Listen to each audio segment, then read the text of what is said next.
Dukanya menjadi guru itu, honornya sudah pasti kecil, bayarannya itu tidak rutin setiap bulan. Ada 2 bulan bekerja, dikasih honor 1 bulan.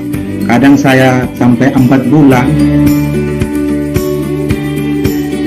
Kalau mau bicara perasaan ya agak sedikit menyedihkan ya. Sekarang saja kami belum gajian ya, sampai sekarang ini kan menunggu, apalagi ditambah dengan kondisi pandemi sekarang ini yang mana ekonomi semakin susah ya, berpengaruh pada kesejahteraan kami sebagai guru honorer. Tapi tetap bersyukur saja dengan keadaan seperti ini. Apalagi karena kami guru honor, kami selalu dianggap remeh. Kalau kami buat ini selalu ada ini. Padahal sebenarnya kami mau berusaha supaya menjadi yang terbaik. Tapi karena status, namanya beda status di sini, jadi kadang-kadang mereka memandang kami dengan sebelah mata. Ketika saya melihat anak-anak itu bisa mempraktikkan apa yang saya ajarkan, bisa berhasil, wah, senangnya luar biasa. Seperti saya tidak hanya mendapatkan segunung emas, tapi rasanya duka-duka saya sebagai guru honorer itu udah hilang. Ketika masuk kelas, udah ketemu dengan senyum-senyum anak-anak yang berbeda-beda, udah ketemu dengan keunikan-keunikan mereka, ya. Ada yang protes, ada yang lucu, ada yang komplain. Itu kita ketemu dengan kondisi seperti itu, tiba-tiba langsung hati sudah senang. Yang mengilhami saya, mengapa saya kuat sampai sekarang menjadi seorang guru, bahwa apa yang kita kejar di dunia ini itu bukan hanya materi saja, tetapi ada rasa kebanggaan bagaimana sih kita bisa menampilkan diri ini bisa bermanfaat buat orang banyak.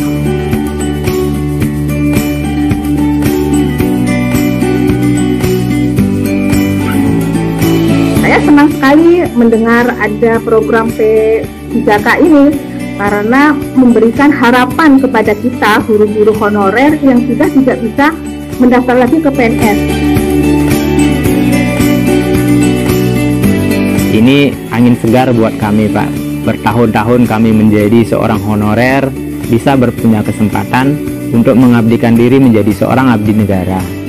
Dengan adanya status yang jelas bisa berdampak kepada kesejahteraan yang lebih baik.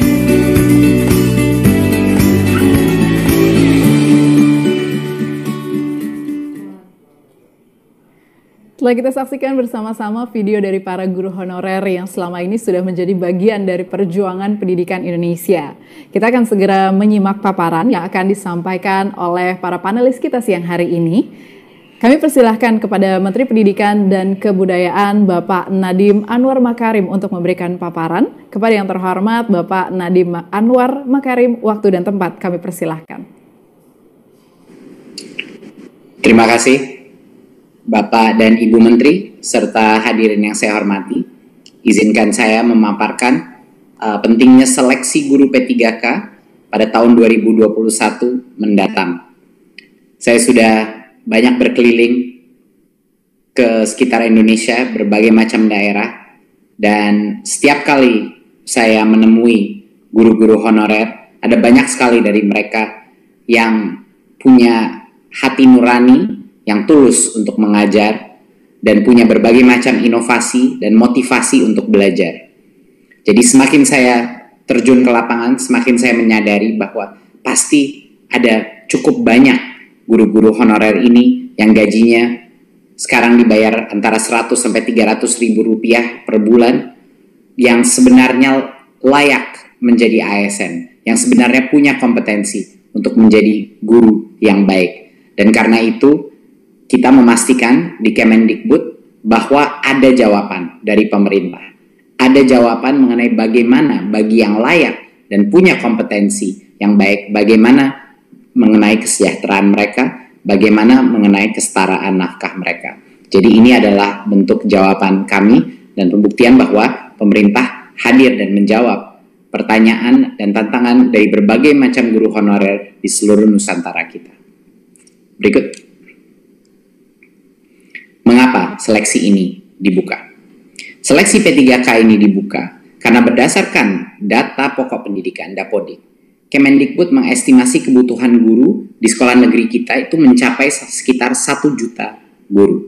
Ini di luar PNS yang saat ini mengajar. Jadi yang pertama adalah dari kebutuhan kita.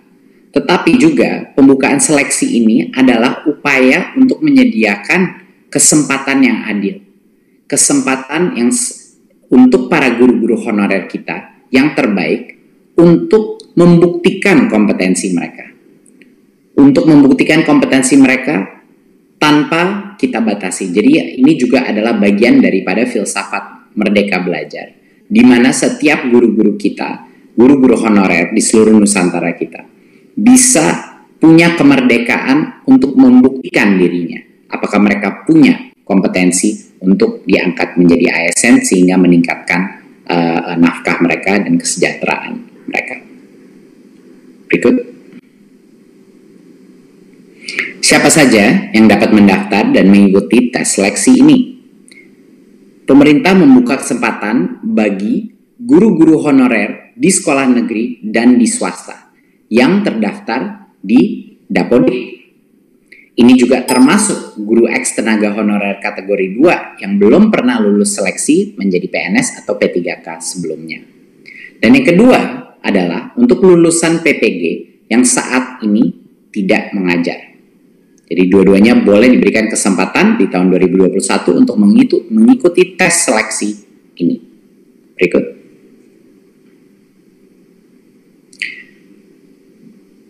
Salah satu hal yang terpenting untuk kebijakan ini adalah agar semua pemerintah daerah adalah untuk rekan-rekan kita di dunia pendidikan dan juga media untuk memperjelas apa yang dilakukan di tahun 2021. Dan kenapa ini beda dari sebelum-sebelumnya. Jadi yang pertama harus ditekankan bahwa ini adalah seleksi massal yang akan dilakukan secara online di tahun 2021. Pemerintah telah mempersiapkan bagi yang lolos seleksi tersebut akan dijamin akan menjadikan P3K dan akan penganggarannya sudah disiapkan. Tetapi masih harus lolos seleksi. Jadi salah satu pesan yang terpenting bagi teman-teman media juga dalam pengumuman ini dipastikan bahwa ini adalah seleksi di tahun 2021. Jadinya apa yang membuat seleksi ini berbeda dari sebelum-sebelumnya? Dulu formasi guru P3K itu terbatas dan ada kuota-kuotanya. Jadi banyak sekali guru-guru honorer kita harus menunggu dan mengantri untuk bisa membuktikannya. Di tahun 2021 ini akan berubah. Semua guru honorer dan lulusan PPG bisa mendaftar dan mengikuti tes seleksi tersebut. Dan semua yang lulus seleksi akan dijamin menjadi guru P3K hingga batas sampai dengan 1 juta guru.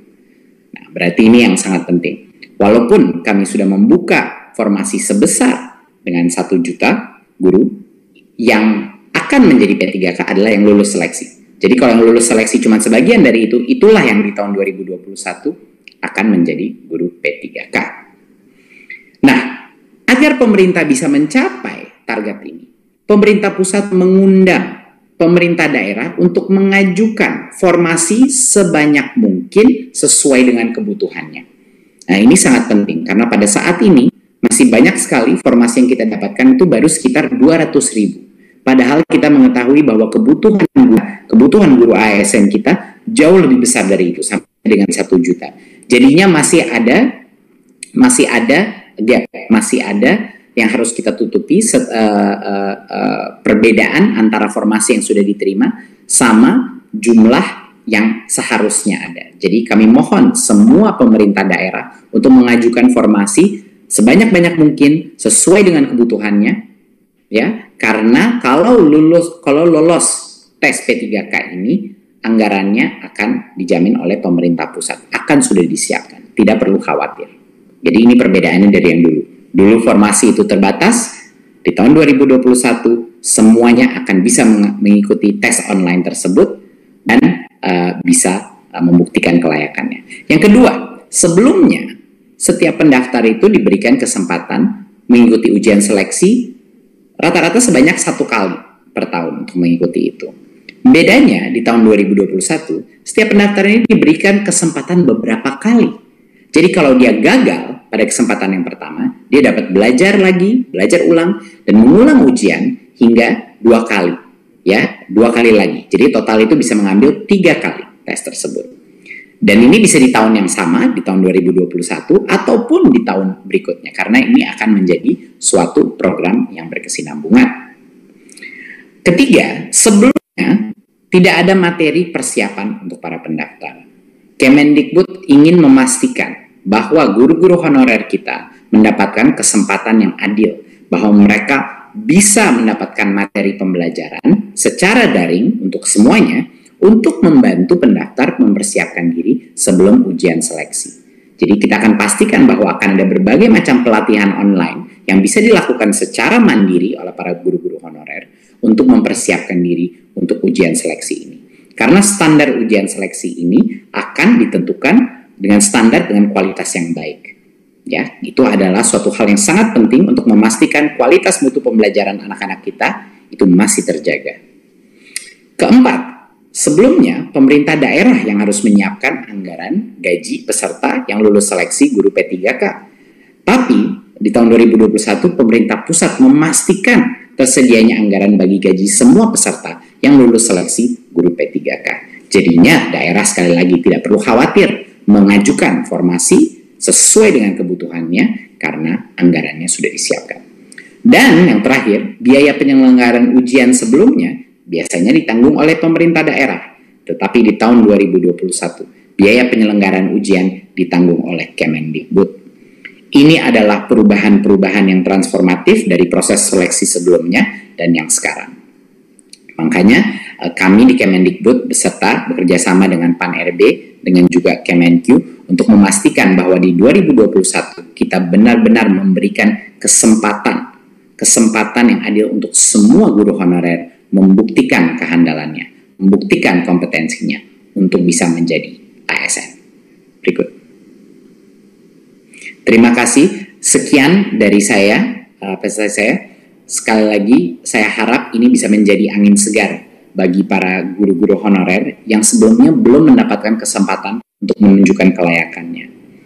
Untuk 2021, kita akan menjamin bahwa semua guru honorer akan bisa mengikuti tes seleksi ini dan akan diberikan beberapa kesempatan, bukan hanya satu. Dan juga dari sisi daerah, kami harap sekali lagi bahwa setiap pemerintah daerah mengajukan formasi sebanyak-banyaknya yang sesuai dengan kebutuhannya yang benar. Karena anggaran, kalaupun lulus seleksi, akan sudah dijamin oleh pemerintah pusat. Terima kasih, semoga ini menjadi angin segar bagi para guru-guru honorer kita yang selalu senantiasa berjasa untuk pendidikan masa depan generasi kita.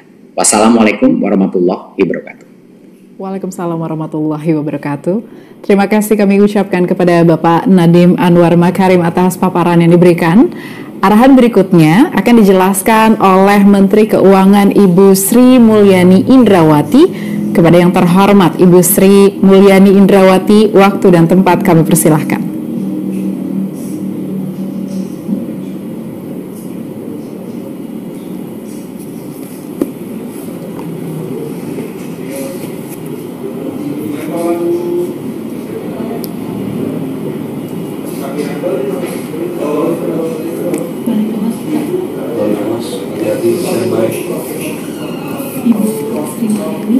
Baik, kepada Ibu Sri Mulyani, kami mohon untuk mengaktifkan audionya terlebih dahulu. Karena audionya masih mute, ya, baik. Sudah. Oke. Bismillahirrahmanirrahim. Assalamualaikum warahmatullahi wabarakatuh. Selamat siang, salam sejahtera untuk kita semua. Om Swastiastu, Namo Buddhaya, salam kebajikan. Yang saya hormati Bapak Menteri Pendidikan dan Kebudayaan, Menteri Pendayagunaan Aparatur Negara dan Reformasi Birokrasi, Menteri Dalam Negeri atau yang mewakili Kepala Badan Kepegawaian Negara, dan para hadirin Bapak Ibu sekalian yang berbahagia. Pandemi COVID-19 memang benar-benar merupakan suatu tantangan yang luar biasa. Ini yang disebut sebagai situasi yang tidak ada presidennya atau presidennya 100 tahun yang lalu dan merupakan sesuatu yang extraordinary. Dan ini memberikan dampak yang sangat luar biasa kepada seluruh aspek kehidupan masyarakat. Pemerintah dalam hal ini langkah-langkah di bidang kesehatan, namun juga di bidang sosial dan pemulihan ekonomi nasional. Berbagai anggaran dikeluarkan di dalam rangka untuk terus menghadapi tantangan yang luar biasa berat. Pendidikan adalah suatu kegiatan yang luar biasa penting. Dan meskipun kita dihadapkan pada tantangan dan ancaman COVID, maka proses belajar dan mengajar seharusnya tetap bisa dilaksanakan. Namun ini tentu membutuhkan banyak daya dan upaya dari seluruh pihak. Dari pemerintah pusat, pemerintah daerah, sekolah sendiri, para guru, para orang tua murid, dan tentu dari para murid-murid kita. Oleh karena itu, di dalam program PEN, mengingat kondisi COVID-19 telah menciptakan disrupsi yang luar biasa, di dalam program APBN, Anggaran Pendapatan dan Belanja Negara, pemerintah memberikan dukungan yang sangat signifikan agar proses belajar mengajar tetap bisa dilaksanakan. Salah satu yang diberikan adalah bantuan gaji guru honorer dari Kementerian Pendidikan dan Kebudayaan, yaitu sebesar 2,94 triliun. Juga gaji guru honorer dari Kementerian Agama sebesar 2,08 triliun. Kita juga memberikan melalui budget negara bantuan pesantren sebesar 2,61 triliun sehingga mereka bisa tetap melakukan kegiatan belajar mengajar meskipun tetap menggunakan protokol kesehatan. Pemerintah juga memberikan subsidi kuota internet yang disalurkan melalui Kementerian Pendidikan dan Kebudayaan sebesar 5,5 triliun dan bantuan internet bagi pelajar, siswa, mahasiswa, dan guru di Kementerian Agama sebesar 1,16 triliun. Bantuan internet ini menjadi penting karena kita tidak bisa menyelenggarakan kegiatan belajar mengajar menggunakan metode tatap muka dan pertemuan fisik. Dan oleh karena itu kita melihat banyak rumah tangga dari sisi pengeluarannya meningkat karena mereka harus membayar internet kuota. Maka pemerintah mengambil langkah-langkah untuk membantu kepada murid-murid, yaitu melalui orang tuanya 60 juta pelajar atau siswa diberikan kuota internet sebesar dari mulai untuk PAUD sebesar 20 GB per bulan dan untuk murid SD hingga SMP dan SMA atau madrasah setaranya 35 GB per bulan. Sedangkan untuk 6 juta mahasiswa juga diberikan internet kuota dan untuk guru 42 GB per bulan, sedangkan untuk dosen 3,8 50 GB per bulan. Keseluruhan dana ini menggunakan anggaran hingga mencapai lebih dari 6,66 triliun rupiah. Hanya untuk internet. Pemerintah juga memberikan bantuan subsidi upah bagi para tenaga pendidik dalam hal ini dan tenaga kependidikan serta yang statusnya non-PNS. Penerima bantuan subsidi upah ini adalah sebesar 1,6 juta dari pendidik dan tenaga pendidik kependidikan non-PNS di lingkungan Kemendikbud.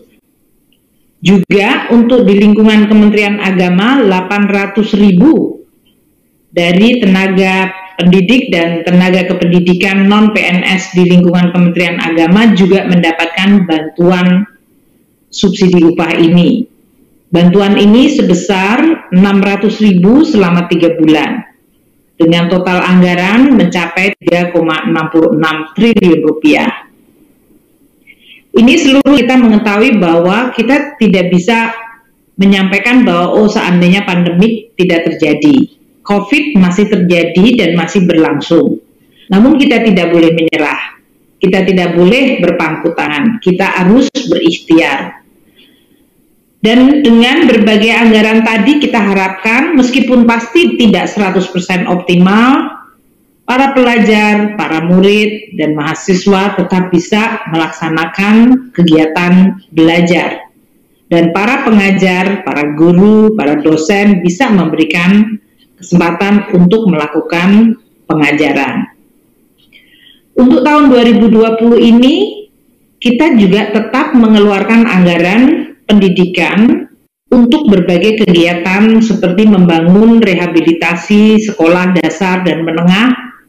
Ada 528 sekolah yang dibangun atau direhabilitasi. Ada 226 madrasah dan sekolah keagamaan yang juga dilakukan pembangunan dan rehabilitasi. Kita juga membangun 24 asrama dan 25 ruang belajar pada pondok pesantren. Selain itu, pemerintah masih terus memberikan beasiswa dari mulai program Indonesia Pintar untuk 15,95 pelajar siswa SD, SMP, SMA, dan untuk mahasiswa sebanyak 736.000 orang mahasiswa yang ikut di dalam beasiswa bidik misi atau Kartu Indonesia Kuliah. Untuk lingkungan Kementerian Agama, kita memberikan bantuan operasi sekolah di lingkungan Kementerian Agama untuk 7,6 juta siswanya. Juga bantuan operasi pesantren untuk 193.000 lembaga yang memiliki 14,2 ribu pesantren atau siswa pesantrennya. Dan juga kita memberikan berbagai dukungan agar kegiatan belajar tetap bisa berjalan baik. Ibu, Bapak, dan sekalian, ini adalah sesuatu pemihakan. Memang anggaran pendidikan merupakan anggaran yang paling besar di dalam belanja negara. 25% atau lebih dari 500 triliun. Pendidikan yang disalurkan melalui daerah menjadi sangat penting. Oleh karena itu peranan Bapak Menteri Pendidikan atau Mas Menteri menjadi sangat penting. Bagaimana mengkoordinasikan antara anggaran di tingkat pusat dengan anggaran yang sudah didelegasikan ke daerah yang merupakan kewenangan daerah, namun seharusnya juga kualitas dan kepastian dari sisi delivery-nya harus tetap kita jaga. Kita memberikan bantuan operasi sekolah untuk Kemendikbud, semuanya disalurkan melalui daerah, melalui transfer keuangan dana desa, yaitu untuk 44,1 juta siswa yang berada di sekolah di lingkungan Kemendikbud. Juga untuk bantuan operasi sekolah tingkat PAUD, 5,6 juta anak-anak usia dini. Tunjangan profesi guru juga disalurkannya melalui APBD, melalui TKDD untuk 838.000 guru. Juga pembangunan ruang kelas beserta perabotan lebih dari 6.400 ruangan, rehabilitasi ruang kelas 30.000 ruangan, itu disalurkan melalui transfer ke daerah, yaitu melalui APBD. Pembelian dukungan dari pemerintah untuk peralatan pendidikan sebanyak 42.000 paket, pembangunan laboratorium, ruangan laboratorium, atau peralatan laboratorium sebanyak lebih dari 3.400 paket. Itu semuanya berasal dari anggaran APBN yang disalurkan melalui APBD, dan oleh karena itu pemerintah daerah dan dinas pendidikan sangat penting untuk meyakinkan bahwa hal itu bisa betul-betul dirasakan manfaatnya oleh sekolah maupun murid-murid. Kita juga memberikan peralatan untuk TIK atau untuk komputer, internet, dan pelayanan untuk perpustakaan yang juga ditingkatkan. Kami dari Kementerian Keuangan akan terus berupaya dan mendengar apa yang menjadi desain reformasi pendidikan dari Mas Menteri dan juga dari Kementerian Agama. Tentu dengan harapan itu besar, betul-betul bisa dinikmati dalam bentuk layanan pendidikan yang baik dan merata untuk anak-anak kita di seluruh Indonesia. Seperti tadi sudah ditayangkan di dalam film di awal, bahwa banyak anak-anak Indonesia di seluruh Indonesia hak mendapatkan kualitas layanan pendidikan yang sama dimanapun mereka berada. Karena itulah anggaran pendidikan memang didesain seharusnya untuk membuat semua anak Indonesia bisa mendapatkan kesempatan yang sama dan kualitas yang sama. Untuk tahun depan, APBN kami juga tetap menyediakan anggaran yang luar biasa besar untuk bidang pendidikan ini. Sebanyak lebih dari 550 triliun, di mana 184,5 triliun itu adalah belanja yang dikelola oleh Kementerian Dikbud maupun Kementerian Agama serta kementerian lembaga lain. Kita juga masih ada cadangan di Bendara Umum Negara, ini yang sering Mas Mendikbud menyampaikan. Kemendikbud memiliki anggaran lebih dari 81,5 triliun dan Kementerian Agama 55,9 triliun. Itu semuanya adalah yang juga melakukan kegiatan pendidikan. Mereka memiliki anggaran sekitar 23,1 triliun dibagi kepada seluruh atau sebagian besar dari kementerian lembaga. Transfer ke daerah sekali lagi juga merupakan anggaran yang terbesar untuk pendidikan. Saya mengikuti Mas Menteri untuk melakukan redesigning berbagai cara untuk mentransfer anggaran pendidikan ini sehingga benar-benar bisa didedikasikan bagi sektor pendidikan. Apakah itu untuk guru, apakah itu untuk peralatan sekolah, apakah itu untuk mengajar. Ada 156,6 triliun transfer khusus sebesar 135 triliun tahun depan untuk memberikan akses dan mutu layanan pendidikan. Juga melalui dana insentif daerah di dalam rangka untuk mendukung program digitalisasi pendidikan yang dilakukan oleh Mas Mendikbud. Kita juga masih punya dana 6 triliun untuk otonomi khusus di dalam rangka untuk membantu sarana prasarana. Jadi Bapak dan Ibu sekalian, anggaran pendidikan begitu besar dan memang disalurkan melalui berbagai channel dan program. Ini merupakan suatu tantangan.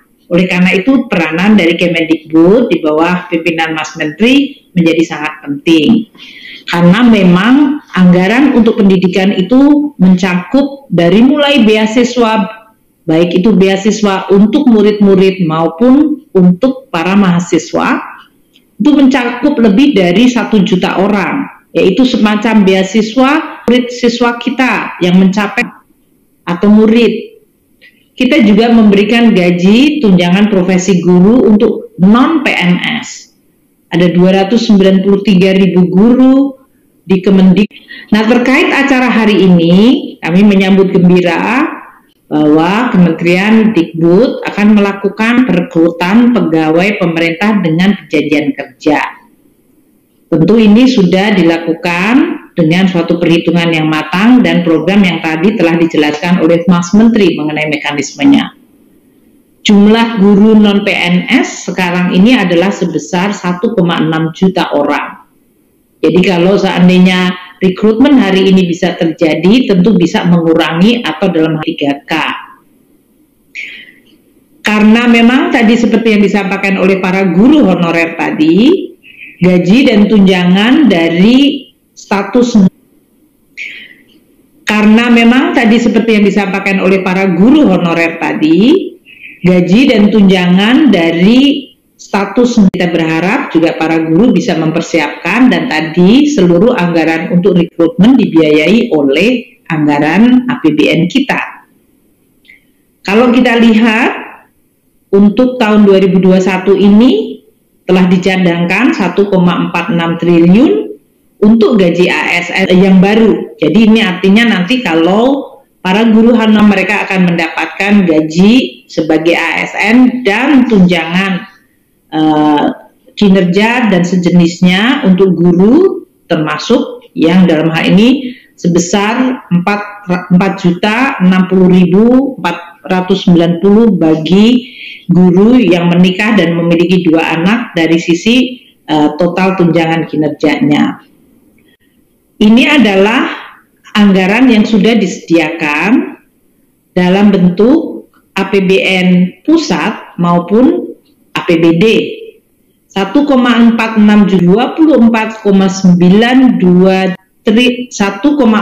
triliun rupiah untuk gaji ASN pusat yang akan direkrut dan 24,92 triliun untuk ASN daerah yang akan masuk menjadi PNS dan ASN.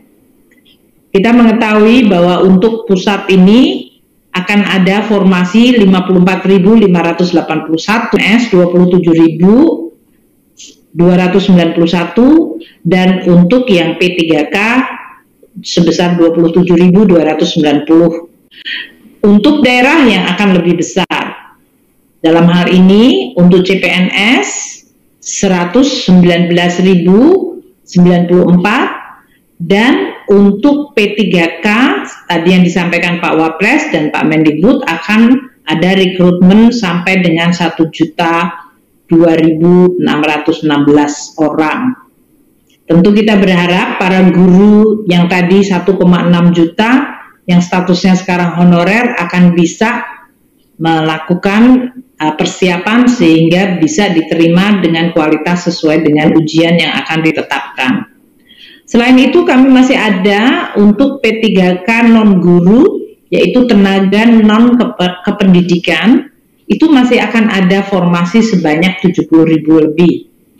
Inilah yang kita sediakan anggarannya hingga mencapai 24 triliun. Tadi yang saya sampaikan untuk atau 24,9 berarti sudah mendekati 25 triliun.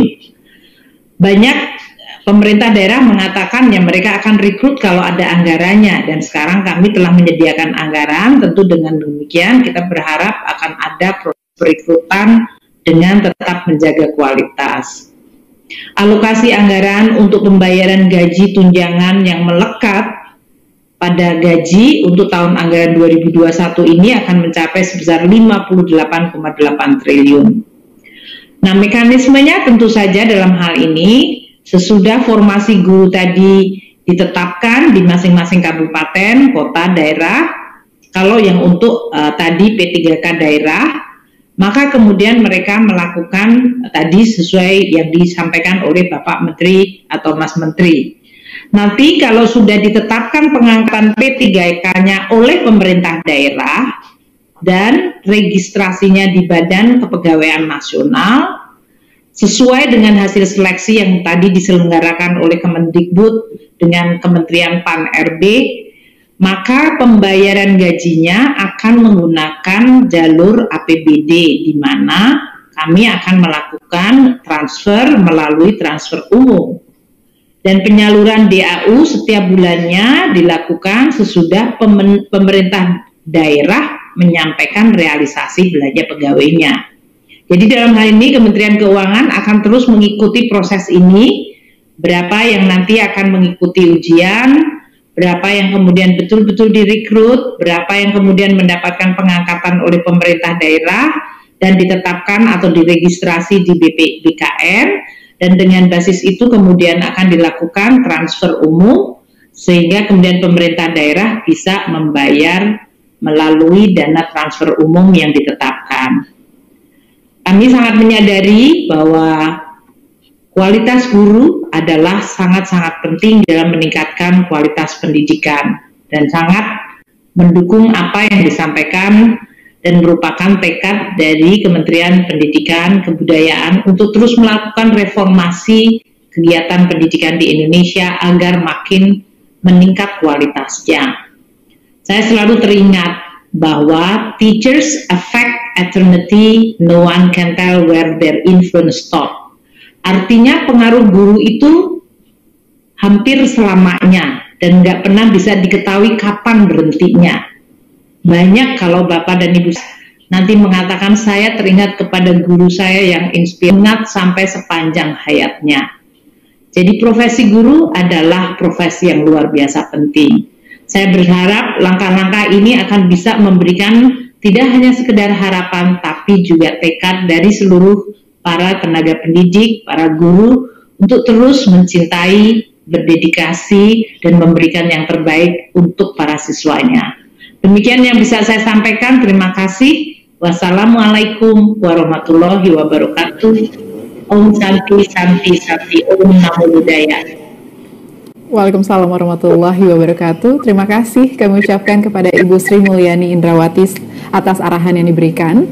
Dan arahan berikutnya akan disampaikan oleh Dirjen Bina Pembangunan Daerah Kementerian Dalam Negeri Ibu Hari Nur Cahya Murni. Kepada yang terhormat Ibu Hari Nur Cahya Murni, waktu dan tempat kami persilahkan.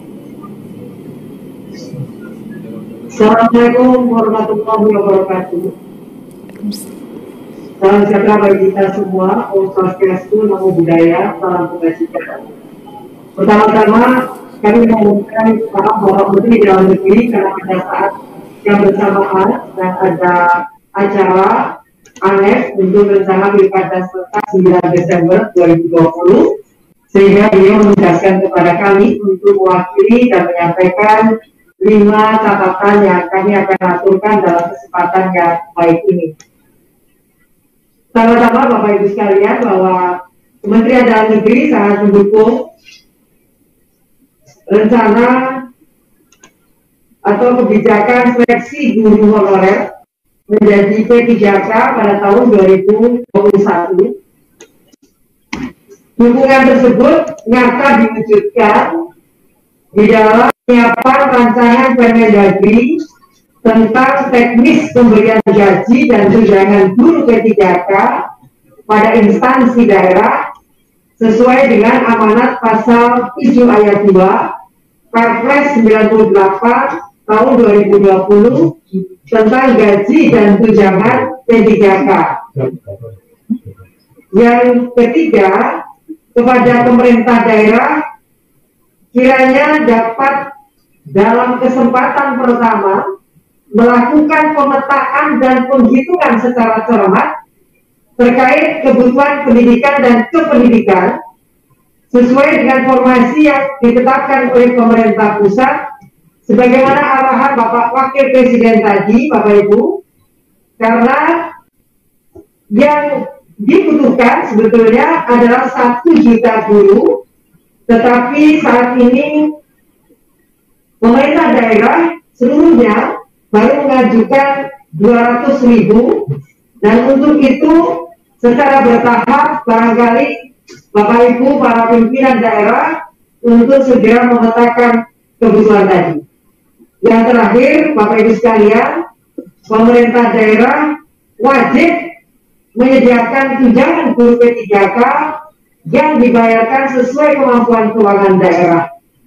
Dan untuk itu Menteri Dalam Negeri proses sedang menyiapkan rancangan Permendagri sebagaimana yang kami sampaikan tadi sebagai tindak lanjut dari pasal 7 ayat 2 Perpres 98 2020 tentang gaji dan tunjangan P3K.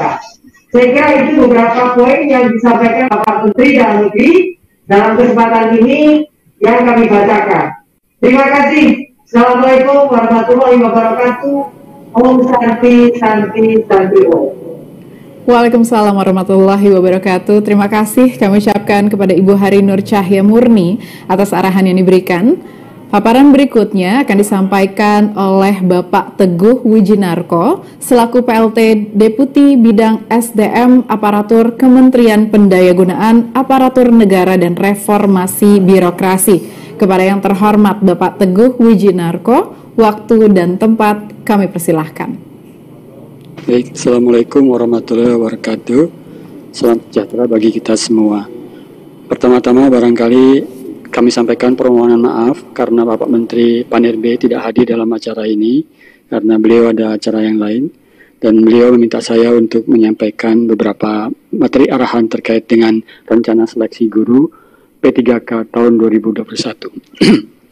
Pertama barangkali rencana seleksi guru pegawai pemerintah dengan perjanjian kerja tahun 2021 ini sebenarnya sudah direncanakan sejak bulan April yang lalu. Nah, kemudian dari sinilah kami kemudian bersama dengan Kementerian Pendidikan dan Kebudayaan, dengan Kementerian Keuangan, dengan Kementerian Dalam Negeri dan BKN terus melakukan koordinasi untuk merealisasikan rencana ini. Dan sampailah pada akhirnya pada hari ini kita mengumumkan rencana seleksi guru P3K tahun 2021. Pada dasar, yaitu kalau guru itu kira-kira 59 tahun. Sampai dengan saat ini, kita sebenarnya sudah membuka formasi untuk 174.077 formasi guru P3K yang telah diusulkan oleh pemerintah daerah, yaitu 32 provinsi, 370 kabupaten kota, dan 89 kota. Nah, kemudian saat ini, maka pengajuan usulan formasi guru P3K akan diperpanjang sampai dengan sampai dengan 31 Desember tahun 2020 melalui aplikasi informasi Kementerian PAN dan RB. Nanti Kementerian PAN RB akan melakukan verifikasi dan menetapkan formasi berdasarkan analisis jabatan dan analisis beban kerja serta dengan mempertimbangkan data Dapodik dari Kementerian Pendidikan dan Kebudayaan.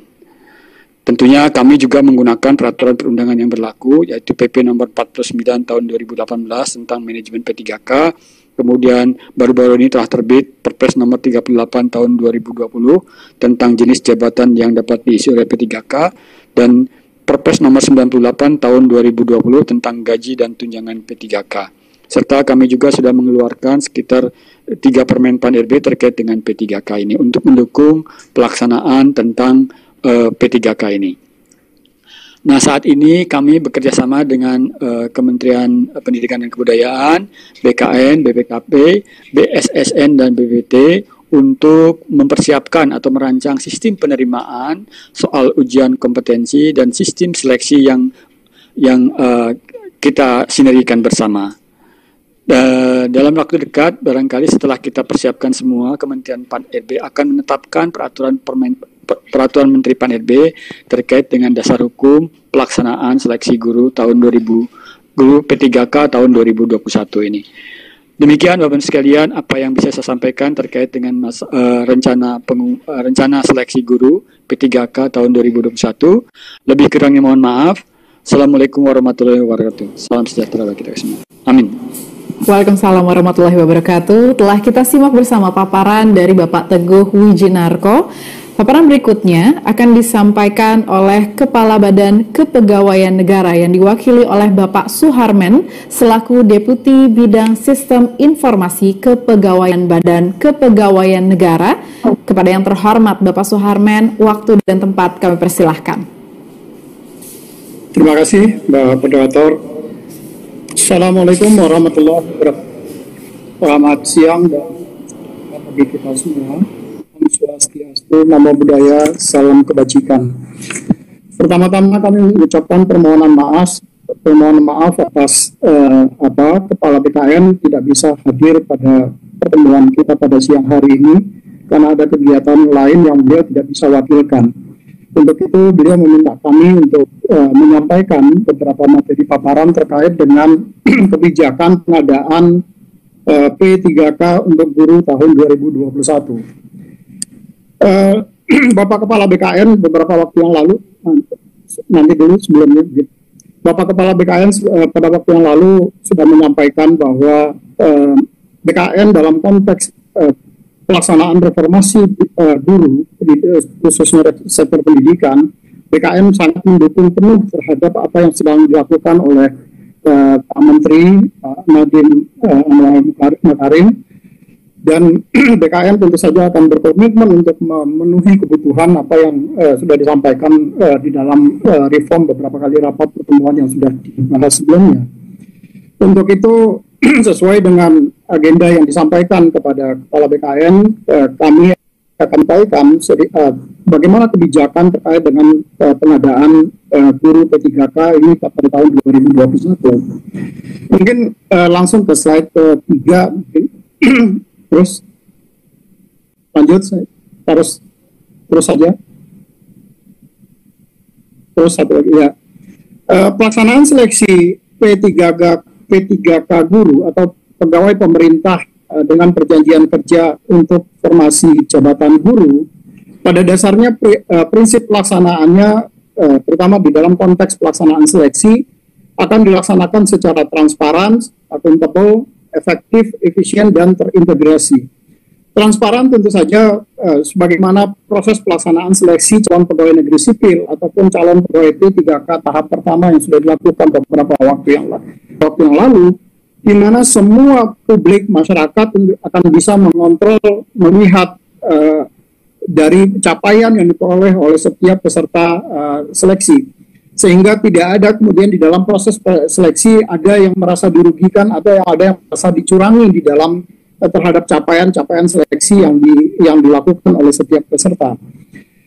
Dan di dalam konteks tahapan pengadaan aparatur sipil negara, bagaimana diatur di dalam Undang-Undang Nomor 5 Tahun 2014 tentang aparatur sipil negara, maka tahapan di dalam pelaksanaan seleksi pengadaan ASN itu dimulai dari perencanaan, yang ini sudah beberapa kali dilakukan rapat-rapat pertemuannya, termasuk nanti kemudian akan diikuti dengan pengumuman lowongan, yang hari ini kita lakukan kick off-nya untuk pengumuman lowongan, kemudian nanti melakukan pelamaran, para peserta melamar kepada pemerintah tentu saja, kemudian melakukan seleksi dan pengumuman hasil seleksi, serta melakukan pengangkatan atau penetapan nomor induk P3K bagi pegawai yang lolos seleksi. Dan di dalam proses seleksi ini ada beberapa instansi yang terlibat secara langsung, yang tadi sudah disampaikan juga oleh Pak Teguh. Misalnya di dalam Kementerian PAN-RB itu terlibat di dalam menentukan formasi kebutuhan, berapa banyaknya formasi yang dibutuhkan untuk guru P3K ini di tahun 2021. Tadi Mas Menteri menyampaikan ada kebutuhan sampai dengan 1 juta guru. Apakah nanti 1 juta guru bisa kita penuhi sekaligus atau nanti dilakukan secara bertahap tetapi tetap tercapai 1 juta guru misalnya. Yang kedua, karena nanti ada proses seleksi, maka tentu saja nanti akan ada passing grade, berapa tingkat kelulusan dari seseorang guru, sehingga kualitas seseorang guru seperti tadi diarahkan oleh, sampaikan arahan dari Pak Wapres misalnya, ada beberapa kompetensi-kompetensi dasar dan kompetensi teknis yang dibutuhkan bagi seseorang guru, sehingga ke depan kita berharap bahwa kualitas anak didik kita itu akan jauh lebih baik. Nah, dari sisi BKN tentu saja kami di dalam konteks pendaftaran, semua proses yang dilakukan oleh BKN mulai dari pendaftaran itu sudah menggunakan teknologi informasi. Kita mulai dari pendaftaran kita menggunakan sistem seleksi calon aparatur sipil negara P3K, di mana semua peserta nanti akan memaklun pesertanya, kemudian mereka registrasi pendaftaran, dan termasuk juga melakukan pencetakan kartu ujian. Semua dilakukan by system. Data yang terdaftar, mereka yang mendaftar, kemudian datanya akan terintegrasi dengan data Dapodik untuk melihat, karena tadi dibatasi bahwa P3K guru ini, itu scopingnya dibatasi bahwa diprioritaskan untuk guru yang sekarang sudah menjadi honorer, yang dia datanya terdaftar di Dapodik, kemudian data yang guru yang sekarang ada di data THK2, serta data guru yang sudah seleksi lulus PPG yang sebagaimana yang program sertifikasi yang dikeluarkan oleh teman-teman di Kementerian Pendidikan. Karena di dalam Undang-Undang ASN, Undang-Undang Nomor 5 Tahun 2014 juga yang berhak menjadi aparatur sipil negara adalah warga negara Indonesia, maka tentu saja nanti pada saat pendaftaran sistem juga akan terkoneksi atau terintegrasi dengan data Dapodik data Dukcapil, sehingga kami memastikan bahwa semua data orang yang mendaftar itu adalah warga negara Indonesia. Nah, begitu nanti mereka setelah melakukan pendaftaran, maka data kemudian akan dikirim ke sistemnya Kementerian Dikbud, UNBK, Ujian Nasional Berbasis Komputerisasi. Semua proses pengiriman data itu akan dilakukan dengan menggunakan sistem. Jadi tidak ada data yang akan tercecer di tengah jalan. Begitu selesai pelaksanaan seleksi, maka nanti dilakukan pengolahan hasil ujian itu juga langsung disampaikan kepada BKN untuk dilakukan pengolahan nilai dan sekaligus melakukan penetapan NIP. Nah, di BKN sekarang ini kita tidak lagi melakukan mencetak dengan menggunakan kertas, tetapi semua termasuk penandatanganan untuk siapa saja yang lulus sudah menggunakan tanda tangan digital yang sistemnya dikoordinasikan oleh teman-teman di Badan Cyber dan Sandi Negara. Dalam konteks penetapan nomor induk pegawai PK nanti itu juga dengan menggunakan sistem informasi aparatur sipil negara. Jadi BKN termasuk nanti ke depan untuk melakukan unggah dokumen persyaratan yang dibutuhkan untuk pengangkatan seseorang menjadi calon pegawai negeri sipil ataupun calon pegawai P3K itu sudah menggunakan sistem secara keseluruhan. Next. Lanjut.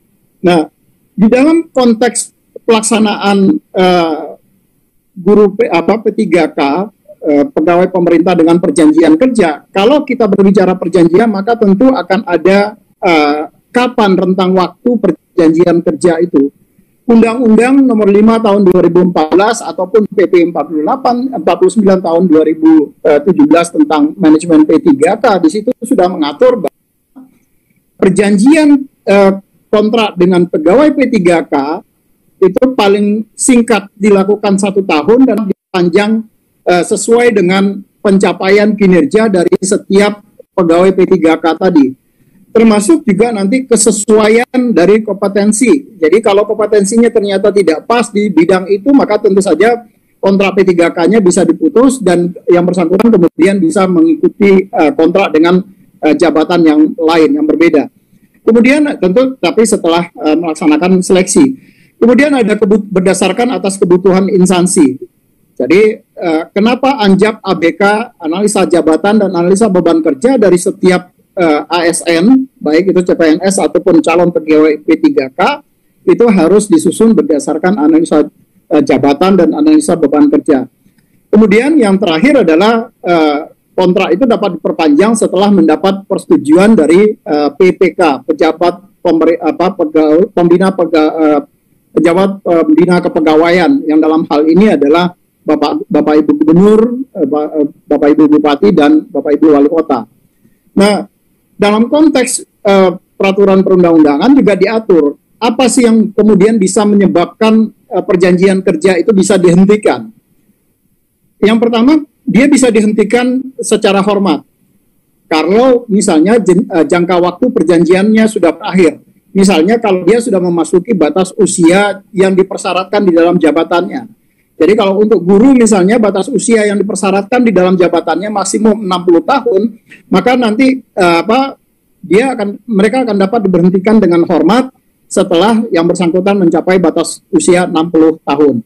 Kemudian juga karena yang bersangkutan meninggal dunia atau karena atas permintaan sendiri, mungkin dia diterima dari pekerjaan di tempat lain, kemudian dia mengundurkan diri, maka dia bisa diberhentikan dengan hormat. Kemudian karena ada faktor perampingan organisasi kebijakan pemerintah yang mengakibatkan ada mau tidak mau atau suka tidak suka ada pengurangan dari pegawai P3K itu sendiri. Kemudian yang terakhir adalah karena dia tidak cakap secara jasmani dan atau rohani, sehingga yang bersangkutan kemudian tidak mampu menjalankan tugas dan kewajibannya sebagaimana yang diperjanjikan di dalam kontrak kerjanya mereka. Dan yang kedua, mereka juga bisa diberhentikan tidak dengan hormat, tapi tidak atas permintaan sendiri. Jadi hal ini diakibatkan karena misalnya yang bersangkutan dihukum penjara karena melakukan tindak pidana, dan dia dihukum paling singkat itu 2 tahun. Tindak pidananya itu dilakukan tanpa rencana, maka jadi dia kebawa dampak dari tindak pidana yang dilakukan secara berkelompok misalnya. Nah, dia bisa diberhentikan dengan hormat, tapi tidak atas permintaan sendiri. Kemudian yang kedua adalah karena dia melakukan pelanggaran disiplin tingkat berat, sebagaimana yang diatur di dalam PP 53 tentang disiplin pegawai ASN.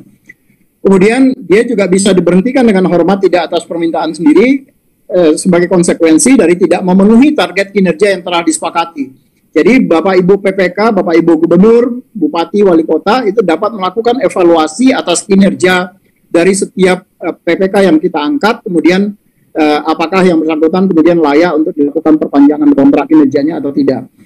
Kemudian yang ketiga adalah dia bisa diberhentikan dengan tidak hormat apabila kalau dia melakukan penyelewengan terhadap Pancasila dan Undang-Undang Dasar, maka dia bisa diberhentikan dengan tidak hormat. Kemudian dia dihukum penjara atau kurungan karena telah melakukan tindak pidana kejahatan jabatan.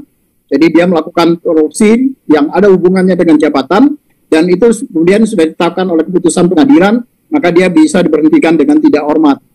Yang selanjutnya adalah kalau dia ikut menjadi anggota atau pengurus partai politik.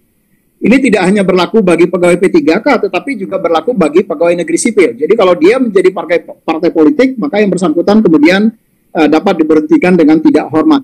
Dan yang terakhir adalah yang bersangkutan kemudian dihukum penjara karena melakukan tindak pidana yang diancam dengan pidana penjara paling singkat 2 tahun atau lebih, dan pidana tersebut dilakukan secara berencana. Jadi sudah ada tindakan-tindakan yang berdampak terhadap tindakan pidana yang kemudian yang bersangkutan di penjara.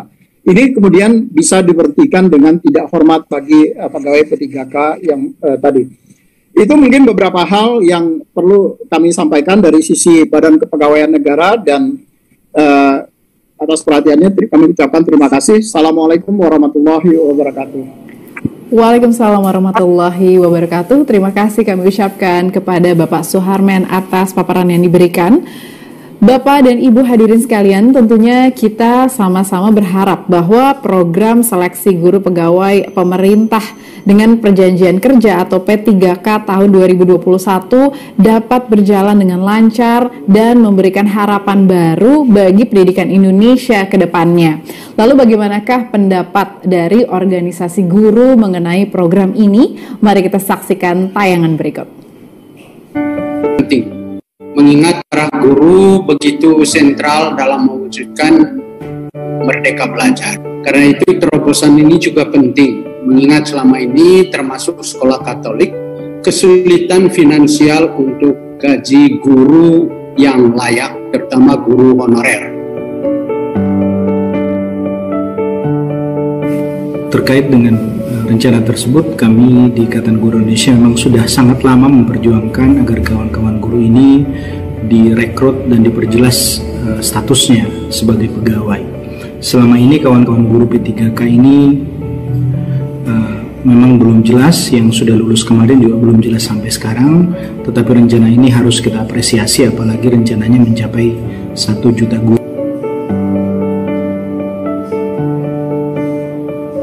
Saya berharap agar seleksi ini dilaksanakan dengan transparan dan akuntabel dan segera di tempat sekolah yang sangat memerlukan.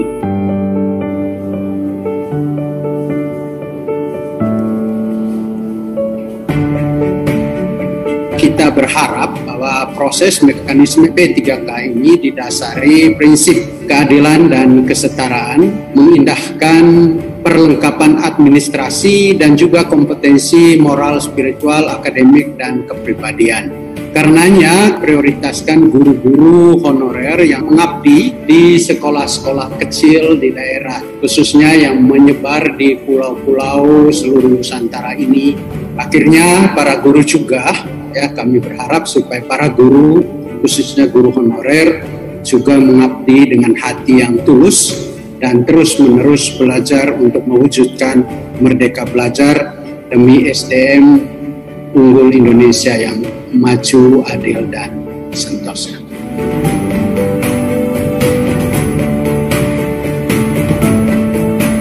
Semoga ini menjadi solusi terbaik untuk guru honorer kita bersama-sama dalam rangka memajukan pendidikan di Indonesia.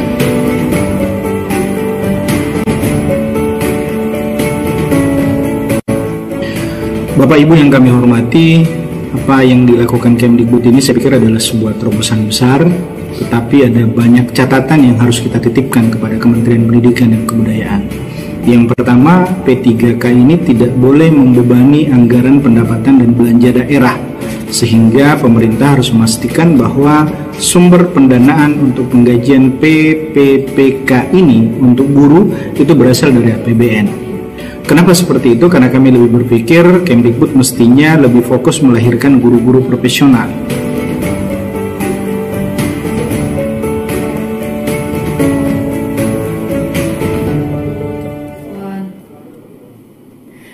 Baik hadirin sekalian, sebentar lagi kita akan masuk ke sesi tanya jawab. Tapi sebelumnya saya ingin menginformasikan kepada para undangan yang hadir di Zoom webinar siang hari ini bahwa Bapak dan Ibu sekalian bisa mengajukan pertanyaan seputar seleksi guru pegawai pemerintah dengan perjanjian kerja atau P3K tahun 2021 melalui tautan yang dibagikan panitia dalam fitur chat. Dan namun perlu diingat bahwa batas waktu pengajuan pertanyaan hanya sampai dengan pukul 18 waktu Indonesia Barat hari ini. Jadi jangan lupa untuk mengajukan pertanyaan Bapak dan Ibu sekalian karena pertanyaan akan dibahas pada sesi teknis minggu depan. Baik, sekarang kita akan segera memulai sesi tanya jawab. Untuk itu saya mengundang Dirjen Guru dan Tenaga Kependidikan Bapak Iwan Syahril untuk bergabung bersama kami siang hari ini. Selamat siang Pak Iwan. Selamat siang Mbak Syafira, apa kabar? Alhamdulillah sehat. Selanjutnya saya menyerahkan sesi tanya jawab ini sama Pak Iwan Syahril untuk menjadi moderator. Silakan Pak Iwan. Baik, terima kasih. Assalamualaikum warahmatullahi wabarakatuh. Salam sejahtera buat kita semua. Bapak Ibu yang saya hormati, pada saat ini kita akan melakukan sesi tanya jawab khususnya kepada teman-teman media. Saya akan ditemani oleh Menteri Pendidikan dan Kebudayaan, Mas Menteri Nadiem Anwar Makarim, lalu RT DPI bidang SDM Aparatur Kementerian PAN-RB, Teguh Wijinarjo, lalu Ibu Dirjen Bina Pembangunan Daerah Kementerian Dalam Negeri, Bu Arin Nurkahyamurti, dan Bapak Deputi Bidang Sistem Informasi Kepegawaian BKN, Bapak Suharmen. Baik, silakan pertanyaannya mungkin ada di Slido ya. Baik, pertanyaan pertama ini dari harian Kompas untuk ini sepertinya untuk Mas Menteri. Mas Menteri, pertanyaannya begini, berkaca dari pola perekrutan ASN P3K tahun 2019 yang hanya menyediakan formasi untuk 34.959 guru honorer, apakah rencana pemerintah mulai tahun depan merekrut 1 juta guru honorer menjadi ASN P3K ini bisa dilaksanakan?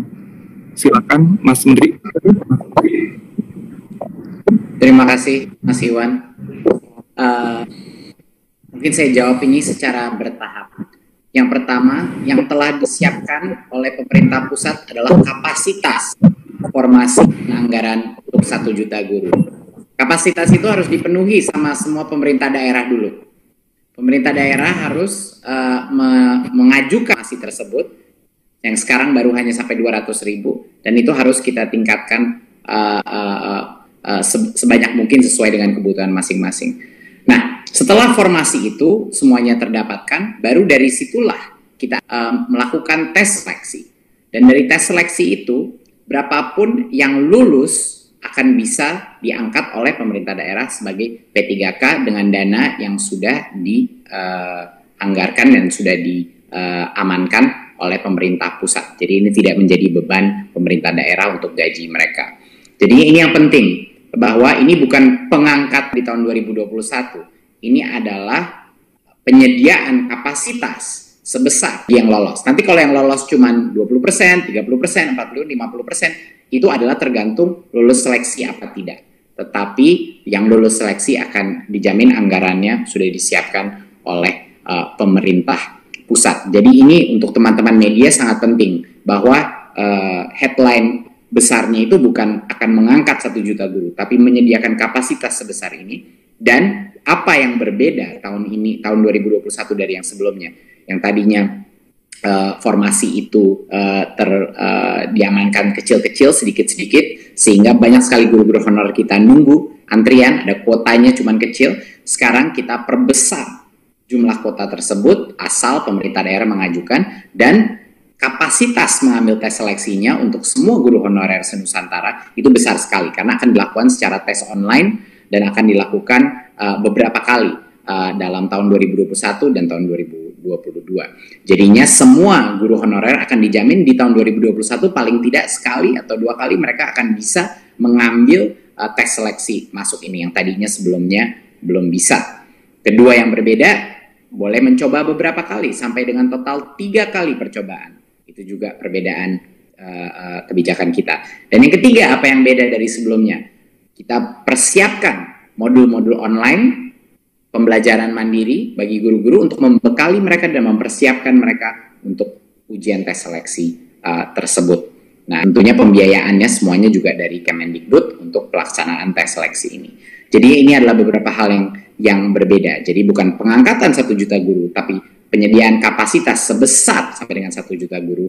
Tapi semua guru honorer itu harus pertama lulus atau lolos seleksi tersebut dahulu. Jadi mohon ini komunikasi kepada masyarakat harus sangat kuat dan harus sangat spesifik bahwa ini adalah pemberian kesempatan yang demokratis bagi seluruh guru honorer untuk membuktikan kelayakannya. Terima kasih. Terima kasih Menteri atas jawabannya.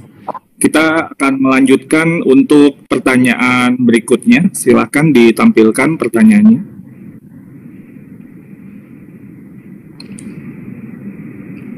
Oke, ini untuk Pak Teguh ini kayaknya.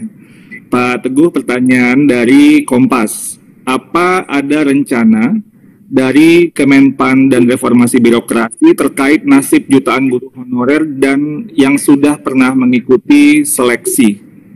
Silakan Pak Teguh. Terima kasih. Sebenarnya apa yang menjadi terobosan Mas Menteri ini sebenarnya menjadi bagian yang saya kira upaya kita untuk menyelesaikan tenaga honorer yang saat ini kalau di kami ini jumlahnya tidak sebanyak yang disampaikan oleh Kompas tadi ya, jutaan gitu. Kami hanya menangani tenaga honorer yang ada di sekolah-sekolah negeri. Kira-kira ada 700 ribuan kira-kira seperti itu. Mungkin yang lainnya barangkali terkait dengan masalah swasta mungkin juga menjadi bagian yang perlu kita pikirkan juga yang diperbantukan di swasta barangkali itu. Jadi dalam kaitan ini kita akan terus mendukung upaya Kementerian Pendidikan dan Kebudayaan untuk mencari terobosan-terobosan dalam kaitan untuk menyelesaikan berbagai permasalahan mengenai tenaga guru ini. Saya kira demikian jawaban kami.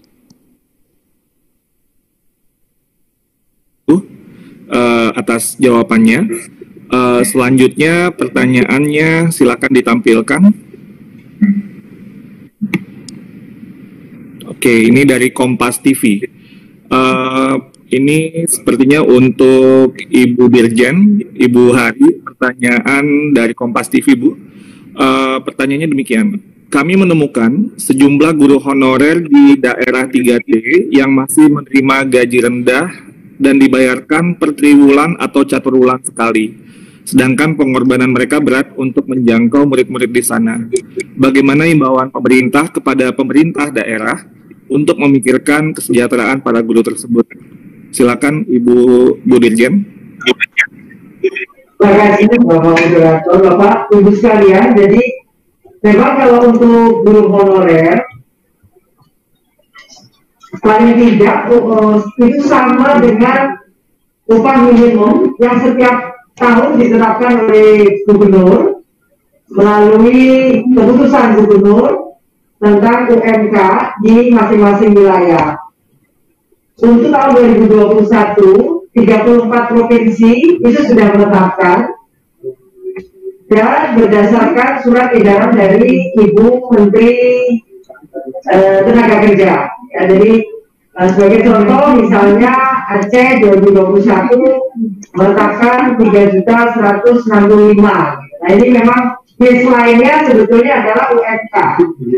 Nah kembali karena ada kalimat di dalam Perpres memang sesuai kemampuan kepala daerah, seharusnya UMK ini yang menjadi landasan untuk mereka menetapkan tenaga-tenaga honorer tersebut.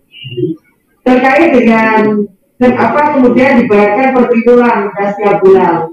Ini barangkali kami melihatnya memang dari sisi kontrak yang dibuat, karena memang tenaga honorer tidak merupakan belanja mengikat seperti halnya pegawai ASN begitu, Nah, pada saat dia menjadi honor pasti akan ada perjanjiannya. Nah, itu bisa dilihat apakah memang mereka membayarkannya secara apa. Tetapi seharusnya memang setiap bulan, tidak per segmen atau per tribulanan. Saya kira itu jawabannya. Terima kasih. Baik, terima kasih Bu Ari. Kita akan lanjut ke pertanyaan selanjutnya. Silakan ditampilkan. Baik, ini jatahnya Pak Harmen ini. Pak Harmen, pertanyaan dari JPNN, Pak. Untuk masa kontrak guru P3K yang direkrut, apakah posisinya bisa sampai pensiun? Silakan Pak Harmen. Ya, terima kasih. Jadi seperti tadi saya sampaikan di dalam slide terakhir saya tadi bahwa untuk kontrak guru P3K itu dilakukan paling lambat atau selambat-lambatnya atau paling singkat itu 1 tahun sebelum yang bersangkutan kemudian memasuki batas usia yang dipersyaratkan di dalam jabatannya. Undang-Undang Nomor 5 Tahun 2014 ataupun PP 49 tentang manajemen P3K tidak menyebut batas usia pensiun sebagaimana layaknya di dalam undang-undang untuk posisi bagi seorang pegawai negeri sipil. Tetapi yang disebut di situ adalah batas usia yang dipersyaratkan di dalam jabatannya. Nah, kalau batas usia yang dipersyaratkan dalam jabatan itu ingin kita konotasikan dengan batas usia pensiun, maka bisa kita katakan bahwa bagi pegawai P3K yang diangkat menjadi ASN P3K, maka yang bersangkutan bisa diangkat sampai dengan batas usia yang beliau pensiun. Hanya saja kemudian tetap dilakukan evaluasi atas capaian kinerjanya setiap tahunnya oleh PPK. Jadi tidak bisa kemudian serta-merta sama halnya dengan pegawai negeri. Misalnya kalau pegawai negeri itu selalu menyampaikan setiap tahunnya sasaran kinerja pegawainya, maka sama dengan posisinya dengan itu, maka guru P3K atau pegawai P3K itu juga harus menyampaikan capaian sasaran kinerjanya setiap tahun. Dan ini yang kemudian dijadikan sebagai salah satu aspek untuk melakukan evaluasi apakah PPK, pejabat pembina kepegawaian, itu akan melakukan perpanjangan kontrak atau melakukan penghentian kontrak bagi pegawai P3K tersebut. Tapi prinsipnya bahwa pegawai P3K tadi itu bisa dilakukan kontraknya sampai dengan batas usia yang dipersyaratkan di dalam jabatannya tersebut. Demikian Pak Iwan, terima kasih. Terima kasih Pak Harmen. Saya rasa itu pertanyaan-pertanyaan yang sudah kita dapatkan, dan kalau boleh ada beberapa poin kesimpulan dari sesi tanya jawab ini. Pertama, bahwa pemerintah melakukan seleksi demokratis untuk semua guru honorer. Jadi Pak Harmen sudah menyebutkan dari usia yang 20 tahun sampai 59 tahun itu bisa untuk ikut seleksi ini untuk membuktikan kelayakan mereka menjadi guru ASN P3K sehingga dapat meningkatkan kesejahteraan guru dan meningkatkan kualitas pendidikan Indonesia. Untuk biaya seleksi sudah disiapkan oleh Kemendikbud dan pemerintah telah memastikan tersedianya anggaran jika lulus seleksi. Karena itu peran pemerintah daerah sangat penting dalam proses ini. Pemerintah mendorong ibu kepala daerah serta jajarannya untuk tidak perlu ragu untuk segera mengajukan formasi kepada pemerintah pusat.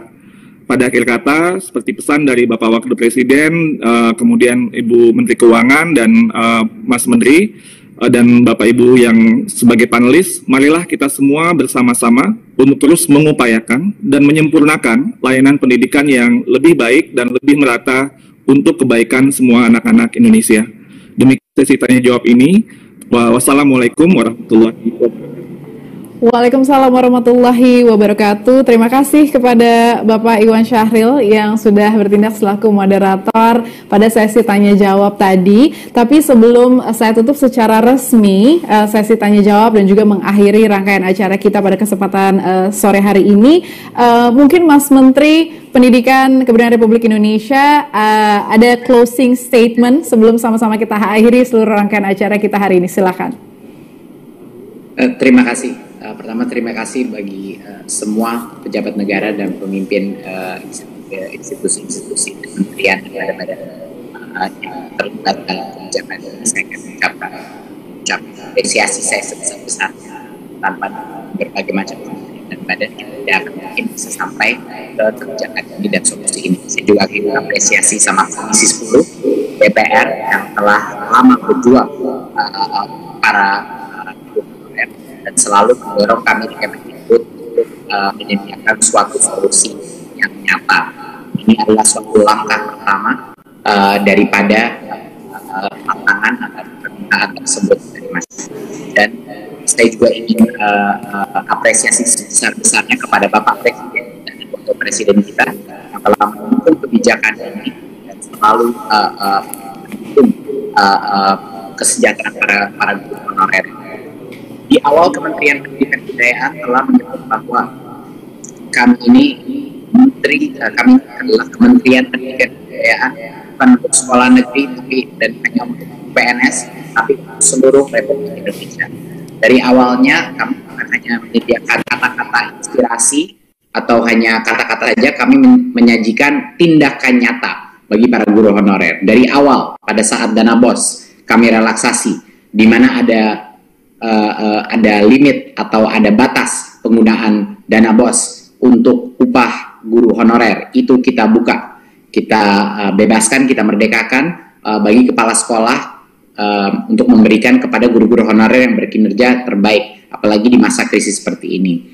Kedua, kami memperjuangkan bantuan subsidi upah bagi 2 juta guru-guru non-PNS kita yang sekarang sedang dalam proses distribusi bantuan tersebut sebesar per orangnya 1,8 juta rupiah. Dan itu kita lakukan dengan susah payah, berjuang untuk memastikan bahwa guru-guru honorer kita mendapat bantuan di masa krisis ini. Dan hari ini adalah upaya perjuangan kita untuk memastikan bahwa semua guru honorer punya hak yang sama untuk membuktikan kelayakan dirinya untuk menjadikan ASN.